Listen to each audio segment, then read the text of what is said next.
Well, hello, and I'm Kathy Locke, and just in a way of introducing myself, first I want to say welcome to everybody who has joined the webinar. I've been an AT specialist for 20 years, and I work in a large school district in St. Louis County. My district serves kind of as a co-op, and we support 22 local school districts and more than 24,000 students with an IEP. I also support teams in the selection and use of assistive technology, and I provide professional development on all aspects of assistive technology. And my co-presenter today is Scott Marfilius. Hi, everybody. As Kathy said, my name is Scott, and my background is in special education with a master's in curriculum and instruction, and have been working with assistive technology for many, many years. I worked in a large urban school district for 15 years, both in the classroom and then also providing assistive technology services district-wide. The past 12 years I've been working as an independent consultant, providing professional development to districts and statewide agencies, as well as working with universities. So looking forward to the next hour.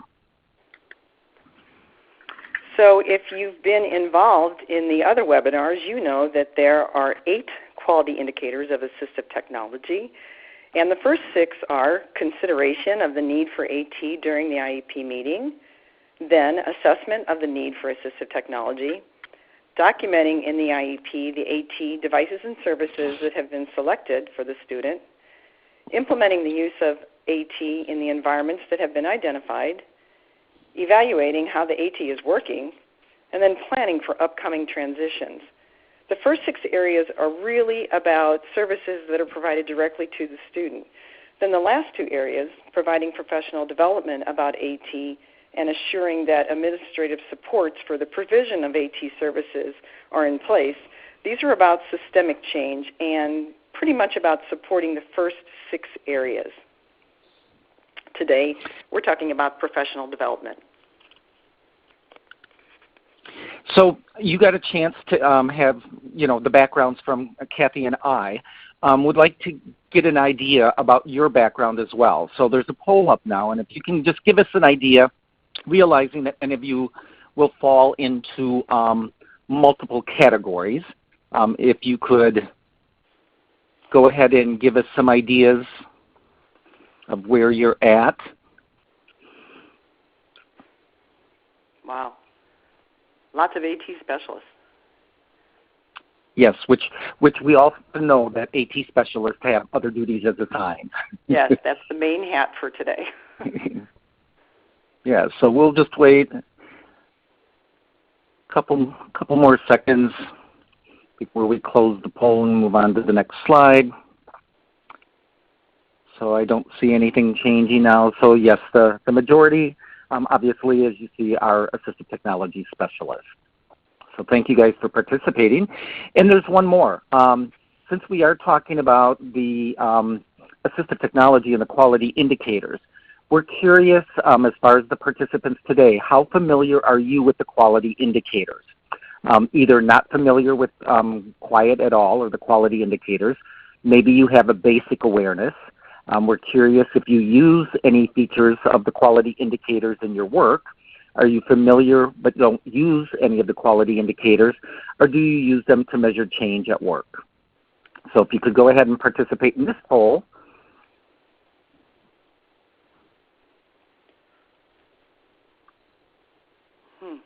Okay, so lots. So Kathy, before we close the poll, maybe since there are a number of individuals that are not familiar at all, if you want to just give a brief description, or would you like me to do that? Sure, go ahead. Okay. Okay, so we'll wait just a couple more seconds and looks like we have and then 58. Yeah.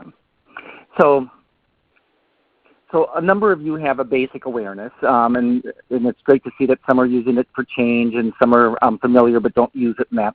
So for those that are not familiar at all with the quality indicators, as Kathy had mentioned, there are 8 indicator areas. Within each of those areas, there's either 7 to 8 quality indicators that individuals can use to help measure progress and change in effective delivery of assistive technology services. And what you're going to see today, because this is focused on professional development, you're going to be seeing the quality indicators in professional development. So after the session today, I think you'll have a good idea of what quality indicators would look like in each of the areas. And at the end of the session, we'll also give you some resources to go into. Great. So looking at the first quality indicator, and I wanted to let you all know that we will be reading the indicator and the intent statement to support those who might not be able to visualize the screen. So quality indicator number 1, comprehensive assistive technology professional development and training support the understanding that assistive technology devices and services enable students to accomplish IEP goals and objectives and make progress in the general curriculum. And you may know this from previous webinars, but as you're looking at the indicator, the content that's underlined in each indicator is the emphasis. It's what the important piece of the indicator is. Looking at the intent statement, the Individuals with Disabilities Education Act, IDEA, requires the provision of a free and appropriate public education, FAPE, for all children with disabilities. The Individualized Education Program, the IEP, defines FAPE for each student, and the use of AT enables students to participate in and benefit from FAPE. So the focus of all assistive technology professional development and training activities is to increase the student's ability to make progress in the general education curriculum and accomplish those IEP goals and objectives. The focus of this indicator is that AT can make a difference in a student's ability to make progress in the Gen Ed setting, and then that the use of assistive technology is directly linked back to the curriculum and the task that the student is expected to do. The federal laws and the IEP direct us to think about the need for assistive technology for students. So as AT specialists and professional developers of assistive technology, we're focusing on the progress of the student, and AT is a way to help them with that progress. We all know it's really easy to get caught up in what the newest tool is on the market and wonder how we might use that tool for our students, kind of like window shopping. And it's incumbent on us to remind teams that it's not about the latest and the greatest tool, but to answer the question, does my student need this tool to accomplish the task?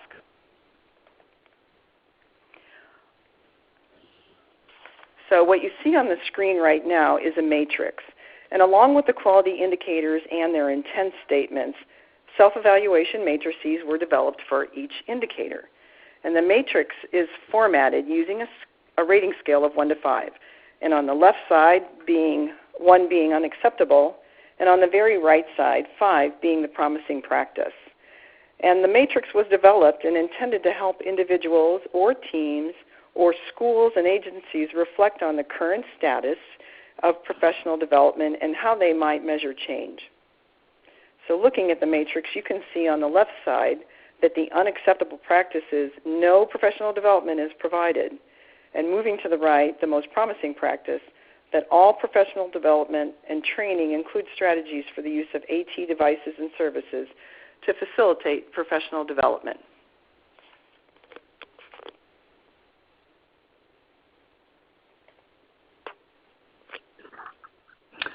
Okay, so taking a look at the quality indicators in professional development, we're taking a look at the fact, number 2, the educational agency has an assistive technology professional development and training plan that identifies the audiences, the purposes, the activities, the expected results, in addition to evaluation measures and funding for assistive technology and professional development and training. So the intent here is that there's an opportunity to learn the appropriate techniques and strategies, and they're going to be provided for each person involved in the delivery of assistive technology services. Professional development and training are offered at a variety of levels of expertise and are pertinent to individual roles. So really when we think about this, this is best practice for any professional development. When assistive technology tools, devices are determined, it's important for teams to discuss how and also when the student will be using the items, and then who will need to support the student with that particular tool and or device. There are times that an important support person might be unintentionally left out of professional development activities, and that, of course, would result in unsuccessful use of the device in that setting. We also want to make sure that you keep in mind that those who are supporting the student may have different levels of skills than other team members. So the professional development that's being offered needs to make sure that we support those individuals with different levels of expertise. And now just take a moment again to look at this self-matrix and mentally in your mind, try to see where you would mark either yourself, your district, and or your agency where they may be. And again, the self-matrices are a way to target where we currently are so that we could put a plan together to improve and move forward. So hopefully everyone's kind of mentally marked that, and we'll advance to the next one then. Indicator number 3, the content of comprehensive AT professional development and training addresses all aspects of the selection, acquisition, and use of assistive technology. The intent is that the development and training address a wide range of assessment, collaboration, and implementation skills that enable the educators to provide effective interventions for students. And it can include, but it's not limited to, collaborative processes, looking at the continuum of tools, strategies and services, resources available, legal issues, action planning, and data collection. So your team has now determined that the student will benefit from assistive technology, and they need to choose the AT. And choosing and acquiring the tool may happen easily. We know that students are successful using assistive technology when the supporting team is really thoughtful about how the AT is used and then implemented. Device abandonment and lack of success in the environment can often be the result of the team didn't have a really good discussion or prepare about how the AT was going to be used and then what kind of support was needed in each environment.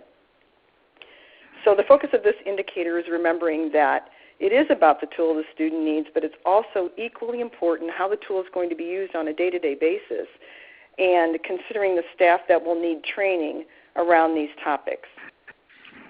So thinking about your district, do you have a plan in place to support the selection, acquisition, and use of the tool? And does all the staff know about the plan and how to access the information about that plan? So as we look at the matrix, I'll give you a minute.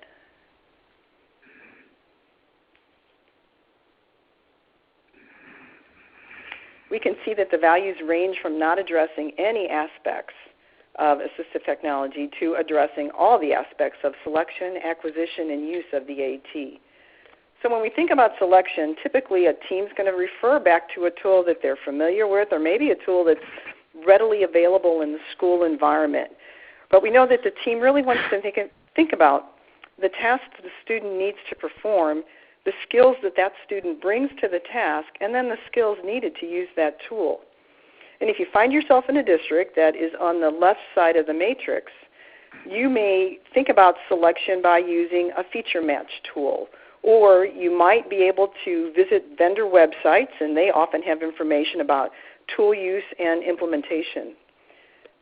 The part about acquisition, most district teams know up front if the funds are available for AT devices or how they're going to be acquired, whether it's through district funds, whether they borrow the tool from a state loan library or from a vendor, or if the tool can be purchased through family insurance.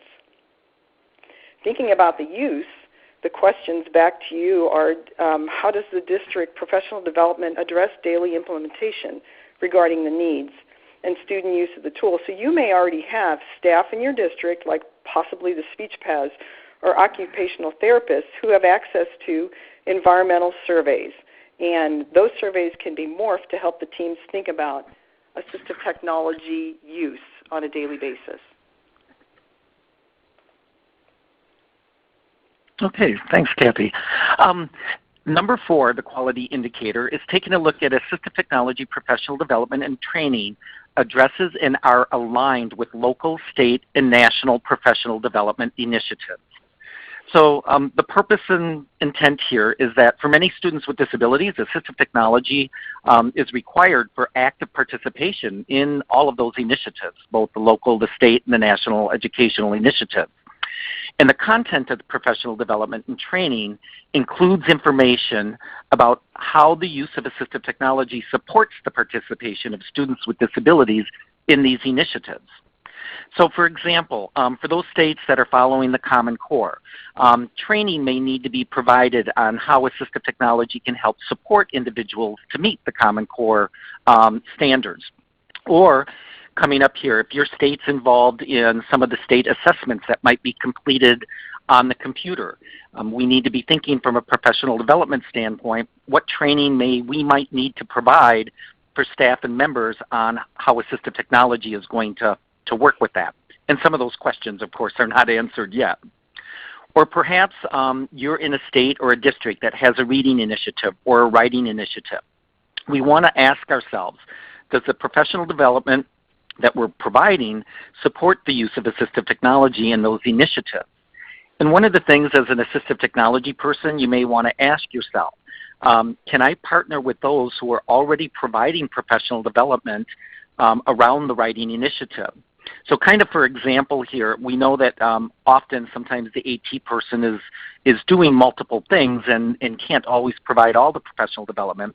So it's kind of changing the focus from providing an all-day on assistive technology and including the initiatives to where there may be opportunities to briefly join other professional development workshops that your district is doing and then show how assistive technology can provide access to meeting those goals. So now I want to give you an opportunity to look at the matrix there. So again, going from unacceptable to promising practice, and we're asking you to try to mentally mark where you think your district or agency may be.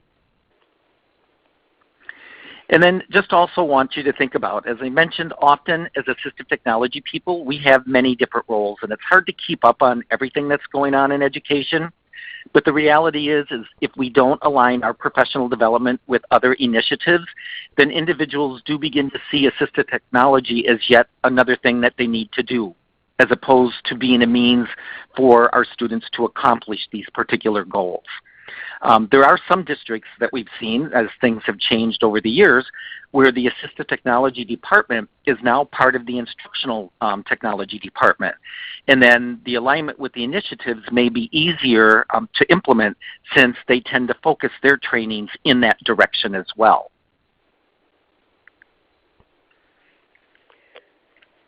Quality indicator number 5, assistive technology professional development and training include ongoing learning and opportunities that utilize local, regional, and or other national resources.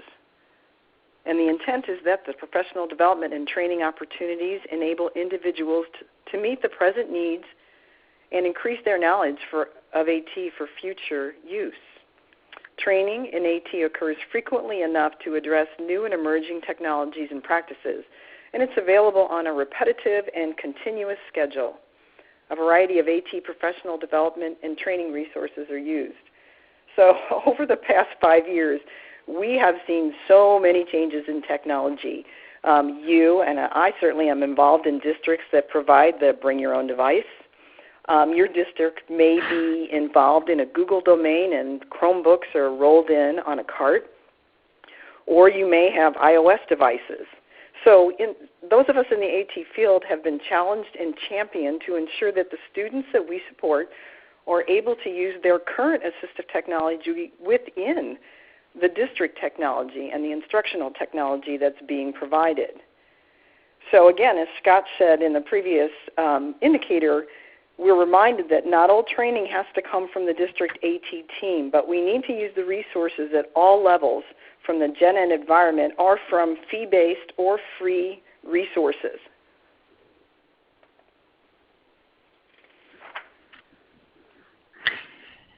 So looking at this matrix and thinking about your district, where, again, are there opportunities for you and your AT team to partner with those who provide instructional tech trainings? And how can you embed the information about assistive technology and those trainings.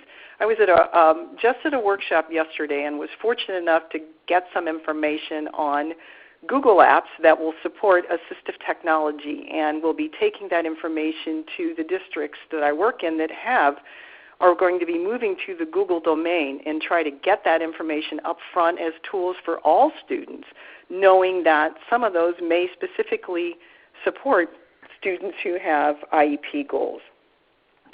And if you are the lone wolf in your district and you need support for assistive technology and ongoing learning opportunities, of course you may look on vendor websites because there may be training there that's free. You can also look at resources like Atomic Learning or even be involved in the Wednesday night AT chats. And I also want to let you know that any of the resources that Scott or I speak to will be on a slide at the end of the presentation. Okay. Thanks, Kathy. So looking at Quality Indicator 6, this really is focused on professional development and training in the area of assistive technology, follows research-based models for adult learning that include multiple formats and are delivered at multiple skill levels. So when we think about the intent here, we need to be thinking about the design of our professional development and training for assistive technology in that it recognizes adults as diverse learners who bring various levels of prior knowledge and experience to the training. It can also benefit, and they can also benefit from differentiated instruction by using a variety of formats and diverse time frames. For example, workshops, distance learning, follow-up assistance, and ongoing technical support. You know, when you think about this, typical professional development in the past probably would have required that the participant leave their work environment and drive to a location for the professional development activity. And the focus, now is staying in the classroom and having teachers and individuals having less out-of-classroom days. So, we want to think about this, that as districts have staff members with high level of personal tech skills and then also the availability of higher levels of technology, the area of professional development is kind of changing the way that we deliver it. Districts now are considering and providing professional development that's both synchronous and asynchronous. It might be in the form of short videos, podcasts to allow staff to learn, in a different way that works for them, similar to what you're doing now with this particular webinar. We have been getting away from that concept of the one-stop parachute drop when it comes to training, and we've included professional development that is adding follow-up and coaching as part of that. We realize that people need just-in-time training, and it needs to be purposeful, but then also applicable within their setting. So I'm going to give you an opportunity to look at the matrix for this one and kind of get an idea of where you may feel that you land in this. And as you are looking at this and figuring out where you're at, we need to think about the different learning styles and different ways that people learn and take in information, just as we do with our students. We need to be moving away from that kind of one-stop training, and we need to look at and start to pursue concepts such as mentoring or coaching and follow-up support that's going to allow teachers to address professional development in the way that they learn best. And in fact, Kathy, you do follow-up training in your district as part of professional development, don't you?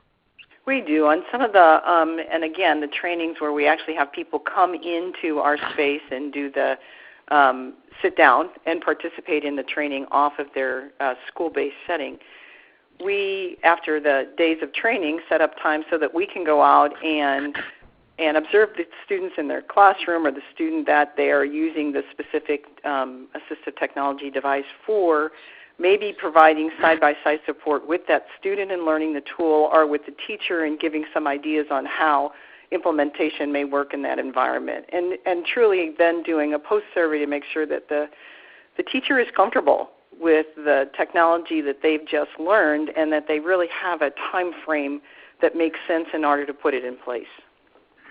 Yeah, and I think that's a good point, Kathy, because when teachers know that there is going to be follow-up, I think it also assists when, in the area of implementation, because they begin to use it because they know within a couple weeks or 3 weeks that someone's going to be revisiting it. So thank you. It's a friendly pressure.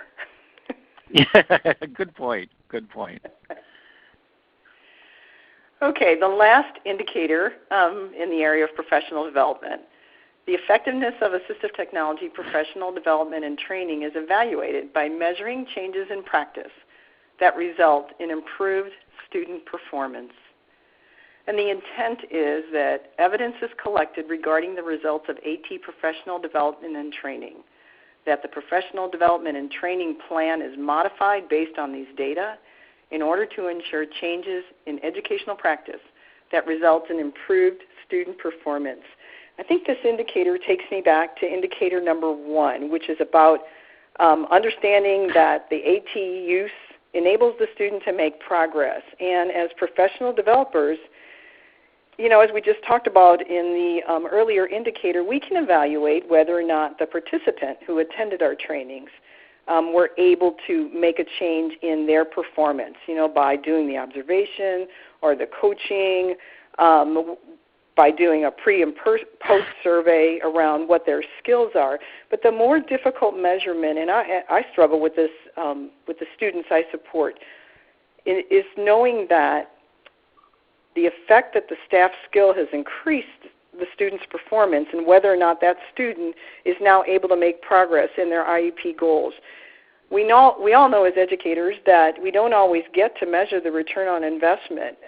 It's hopeful that we'll see a change in performance in the student and the ability to meet IEP goals immediately, but sometimes there's not the huge aha, and it may take 2 or 3 years down the road before we really see that, yes, the student has been able to make progress. And Kathy, with that, it reminds me of a large district that I had worked with on implementation of a scan and read program where in one particular year, the principal had made sure that staff had targeted a number of students, and these students, of course, used the software program then, and they needed to use it in order to be able to use it for the statewide testing. And in this particular situation, they were able to measure that the 75 students who had utilized it in the statewide testing actually had done tremendously better than what they had the year before. And so I think that also kind of lends itself to the fact that all of the professional development that they've done throughout that year really did move the students forward in success, both in teacher changes in teacher behavior and use of the tool in addition to the student. Wow, that's great. And you said that was a year?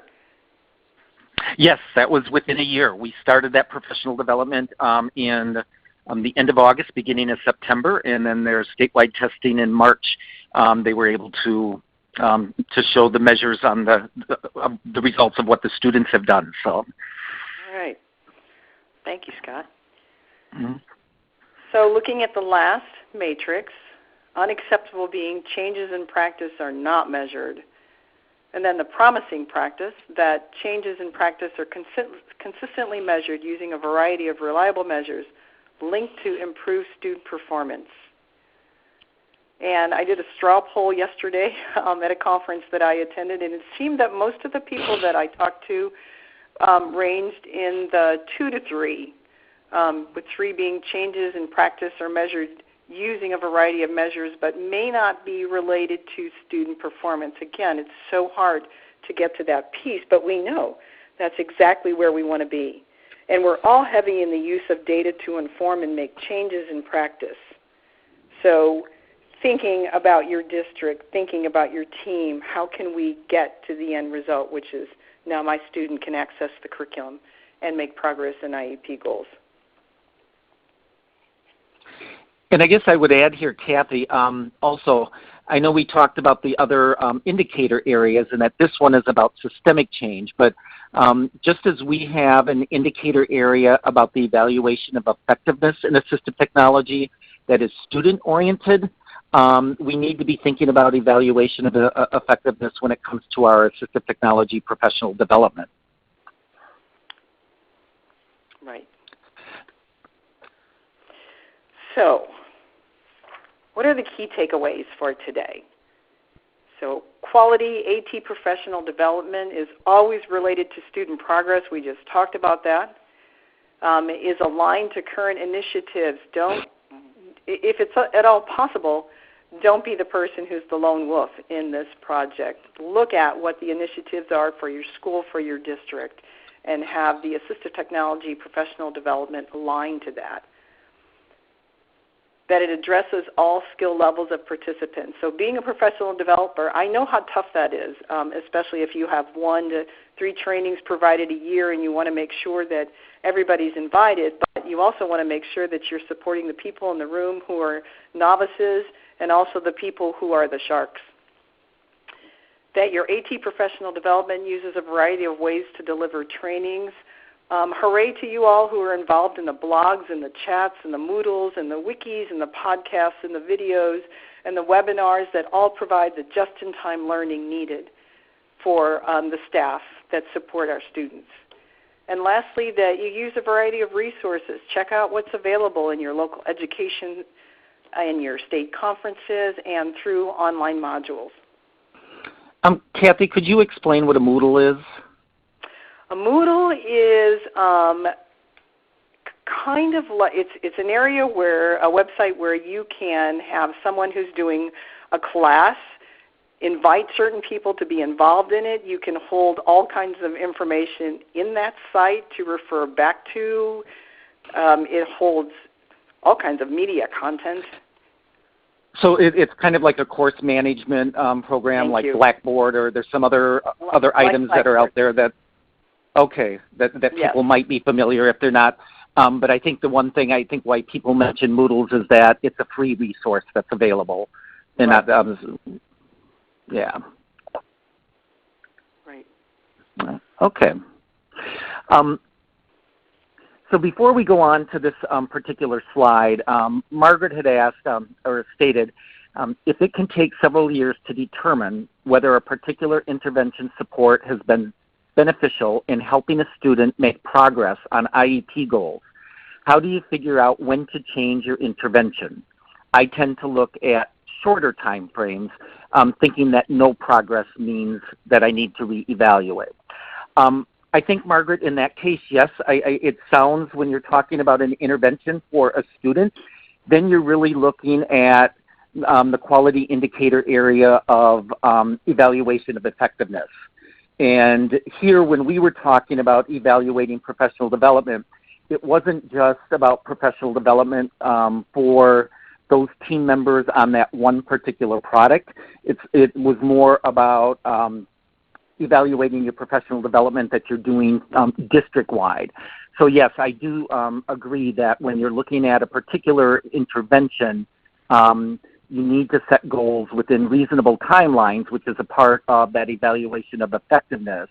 And I definitely agree with you that, if progress is not being made, we need to reevaluate what is happening and change what that type of intervention was. So hopefully that answers the question that you had.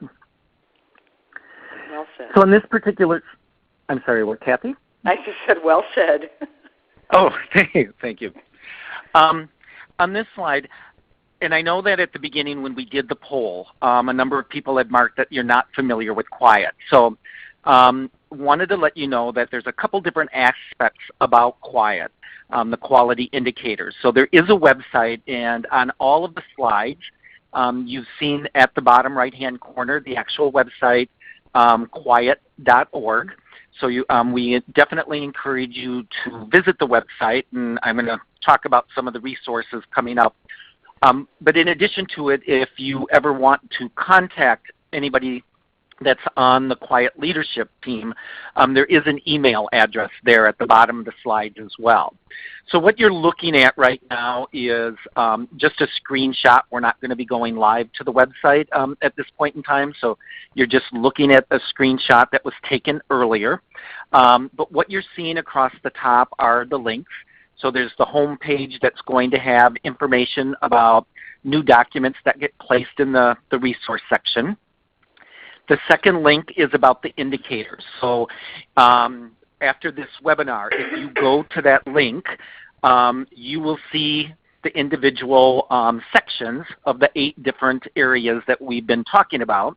And of course, this one being focused on professional development. And also on that tab for indicators, you can download the self matrices. So you can use those as a measuring tool with either your local team. You could use them for districts. They've been used in a variety of ways. So that's on the indicator tab. Also, a part of the QIAT website, there is a QIAT listserv. And so if you're interested in continuing conversations in the area of providing good, effective assistive technology services in that, the listserv is something that you could choose to join if you would like, and be a part of a larger community. I think, Kathy, what was the last figure that you heard? Was it like 3,300 people are part of that discussion? Yeah, that sounds right. Okay. Yeah, so so definitely encourage you, if you're interested in that, to pursue that. And then the next tab, I'm actually going to be going to a future slide here in a little bit that's going to be talking about the resources. But there's a resource tab, and then there's also the announcement tab. So when there's upcoming conferences and things that are going on, we always place that information there. So I wanted to give you those additional resources. So on the resource tab from QIAT, there is a section that we refer to as QIAT in Action. And on that tab, there is a quality indicator in assistive technology guiding document for professional development. So what the guiding documents do, and we encourage you to go if you and take a look at it for professional development if it will assist you. But what it does is it takes each of the indicator areas that Kathy and I have gone over, and it goes in more in depth and helps people kind of operationalize those. So how do you put those in place? And it gives examples of where teams had a particular situation. They've looked at where they were on the self matrices, and then what action they took to move forward. So there's some nice examples there that maybe will be able to help you figure out what some of your next steps are. So that's a resource that's available for you. In addition to it, the very first link that's on the resource page is a compiled list of resources for each of the indicator areas. And as I go to the next slide, and I know that it's probably hard to read. I mean, you have it in your PowerPoint, but my purpose was not that you read it. I just wanted to take this section, though, on professional development to show you and give you some of examples that Kathy had talked about earlier in regards to professional development and training in assistive technology and resources. So you see that there's some websites there, so there's information about online training that's available from AtStar. There's a couple different conferences that are mentioned. We get lots of information that we use from SETBC, so Special Education Technology in British Columbia has a variety of different training modules that you can tap into. There's also items that can be downloaded from websites. Some of them are going to be free resources. Texas has an assistive technology network, and they have training modules that are available that give you both handouts and PowerPoints that can go along with that. And then, of course, there are some also commercially available tools that you might want to take a look at. In addition to the resource tab, there are there's a link to a resource bank. And in the resource bank, there's over 50 documents that are there right now that people from the QIAT community have submitted. And so there's a variety of types of documents that's there. There's different types of forms that people use within their districts. There's tip sheets for training on specific items. So those might be some tools that you might want to use in your professional development. They're kind of like how-tos. Sometimes people have submitted feature lists on different products that might be helpful in your training as well. And so we encourage you to take a look at that resource bank. And if you feel that you have some resources that you would like to share, please add that as well.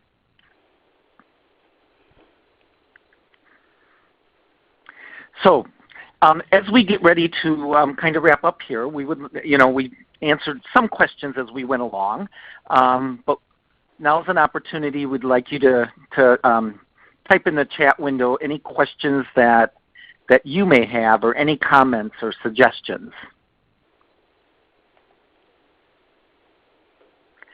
Now, I did notice that somebody did mention that one slide is not in your PowerPoint. That is something that I updated this morning, but Gloria Olson from AbleNet had sent it. Yes, she did send out the updated. She resent the updated one, so it should be in that one.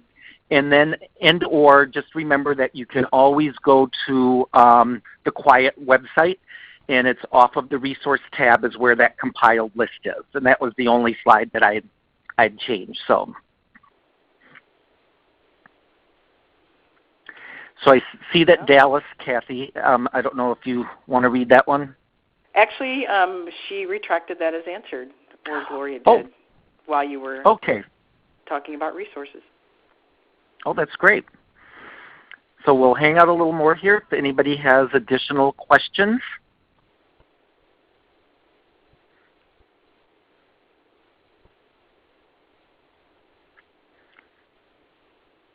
And if you do have additional questions that you might think of later, again, we always encourage you to either participate in the QIAT list or email the QIAT leadership team. There is a raised hand there. I'm waiting for the question. So Holly says, hi, my district doesn't have a plan. I'm a first-year SLP on the technology committee charged with developing a plan. How should I get started? So I think that some of the things that we talked about earlier is, and some of the websites that Scott just showed, and I moved that slide, Scott, if you could acknowledge to someplace there that one of the sites that might have information about assistive technology plans. So back to this one? Yes, which I'm not being able to see right now. Can you read that? I know that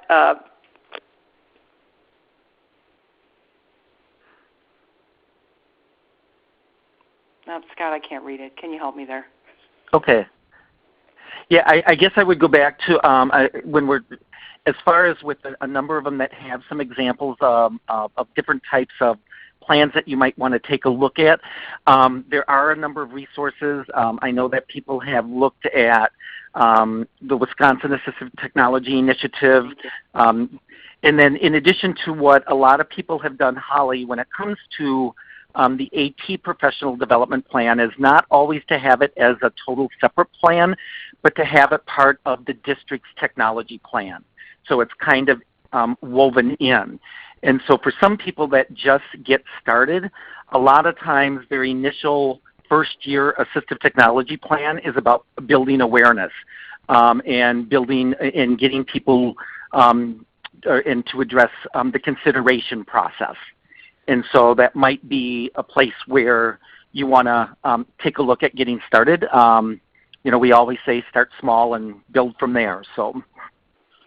And one of the ways that we have started actually doing that is with new teacher orientation. And I know it's not often correct to think that our veteran teachers know enough about it, but if you're able to get involved in or write some information in about the consideration process for new teacher training, or even when staff are involved in the IEP process, that can get the professional development started.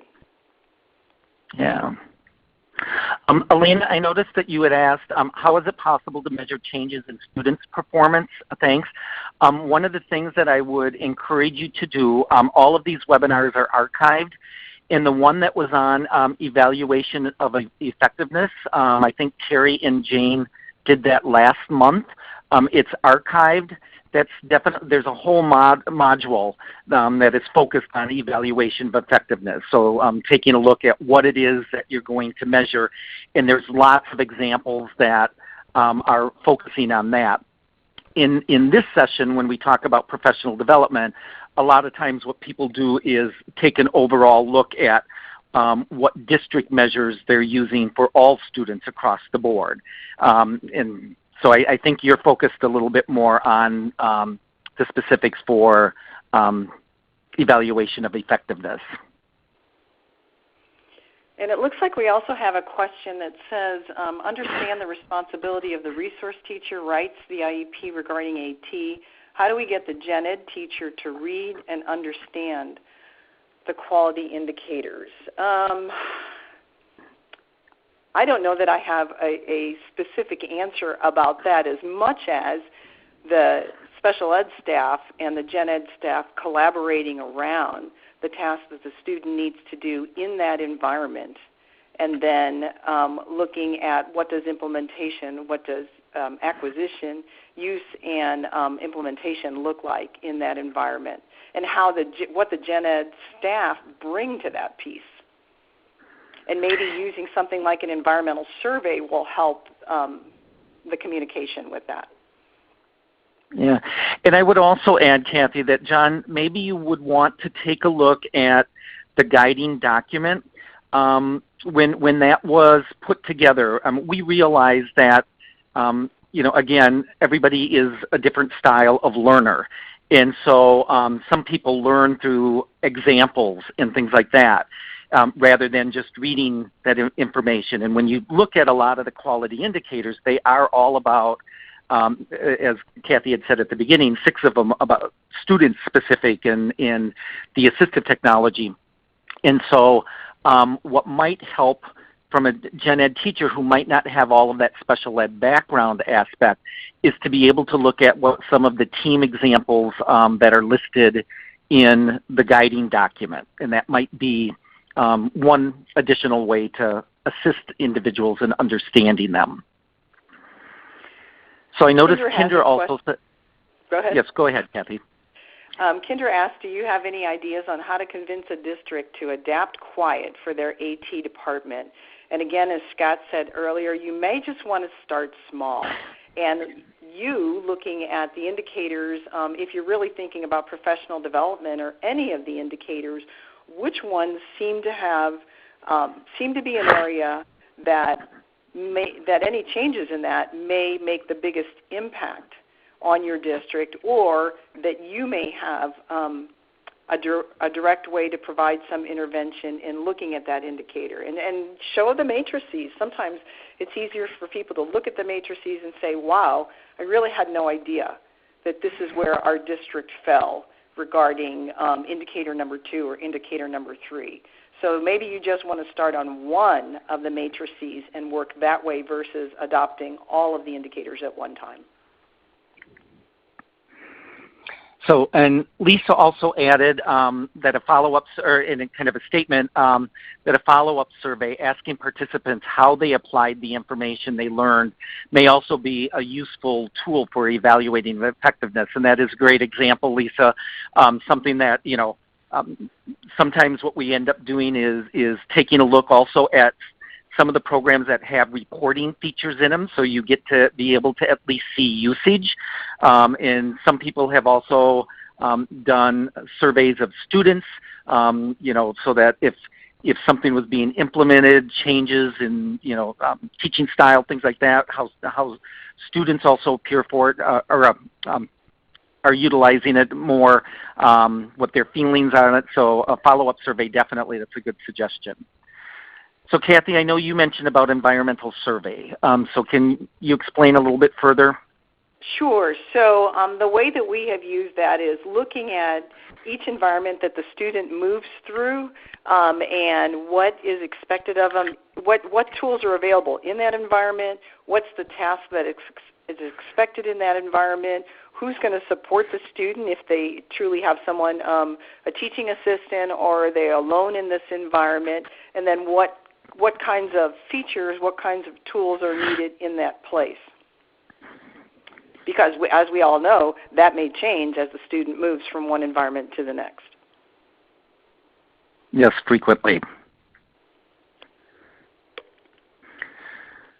Okay. So I'm not seeing an additional question comes in, but if it does, please feel free to. Oh, there was one. Jennifer, are assistive technology devices, if listed on the IEP, the school is responsible for providing them?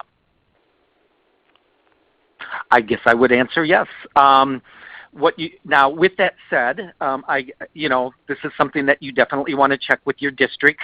Again, each district has a different type of policy. Many places might not list a direct device. They might list the features that the student needs. And I've seen districts where, if something's listed and that it's not the specific device, they might do kind of a quick reassessment to see if another tool will meet that particular need. Kathy, I don't know if there's anything you want to add to that as well. I think if the person goes back and looks at the recorded webinar for AT and the IEP, that Susan and Terry did a terrific job and have many scenarios that speak about that exact question. The listing of it. Right. Great, thank you. So as we get ready to wrap up here, want to remind you, is this you, Kathy? It's okay. The next QIAT webinar is May 14th, and the topic there is Quality Indicators for Administrative Support, and it will be led by Joan Breslin-Larson and Penny Reed.